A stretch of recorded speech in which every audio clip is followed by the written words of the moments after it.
প্রত্যেকবারই তো ডিম হয়, কিন্তু বাচ্চা হওয়ার আগেই কে জানি আমার ডিমগুলো চুরি করে নিয়ে যায়।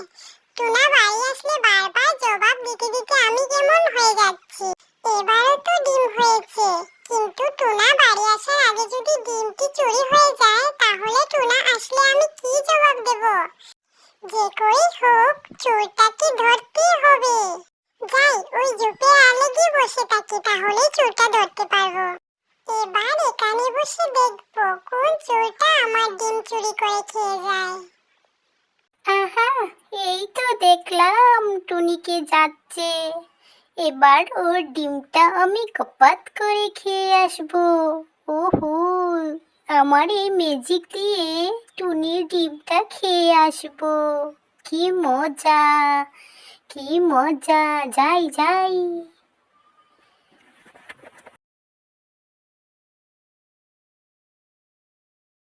ওরে বাবা রে, ডিমটা কি অসাধারণ রে! খেতে তো ভারী মজা হবে। যাই যাই, ডিমটাকে ঘপাত করে গিলে ঘরে চলে যাই। টুনি তো টেরই পাবে না, টুনি তো টেরই পাবে না যে পেতনি এসে টুনির ডিম খেয়ে চলে গেছে। উহু, কি আনন্দ!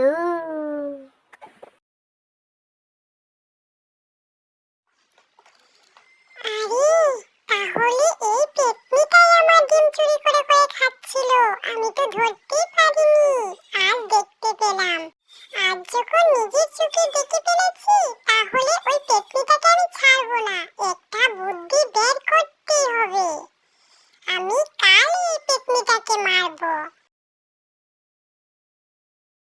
এখানে এই মরিচের ডিমটাকে রেখে দিয়ে আমি এখন পেতনির বাসার সামনে গিয়ে কিছু একটা বলে যাব, যাতে পেতনি বুঝতেই না পারে যে ও আমার ডিম খেয়েছে, সেটা আমি দেখে ফেলেছি।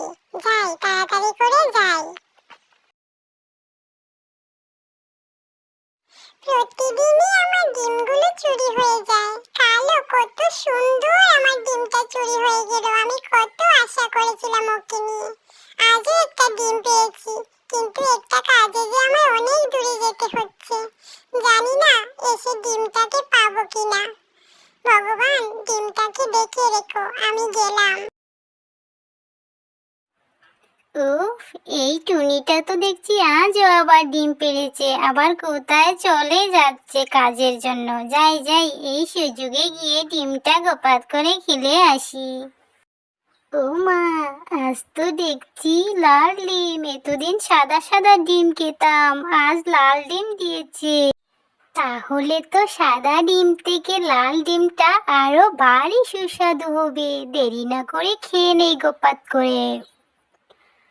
ও মা গো, মরে গেলাম গো! কি ঝাল গো! পুড়ে যাচ্ছে, আমি মরে গেলাম। এবার বুঝলে তো ঠেলা, অন্যের ক্ষতি করলে সবসময় নিজের ক্ষতি হয়। আমি কত আশা করে ডিম দিতাম বাচ্চা হবে বলে, আর তুমি রোজ দিন আমার ডিমগুলো খেয়ে নিতে। এবার বুঝো ঠেলা, এবার তোমাকে কে বাঁচাবে?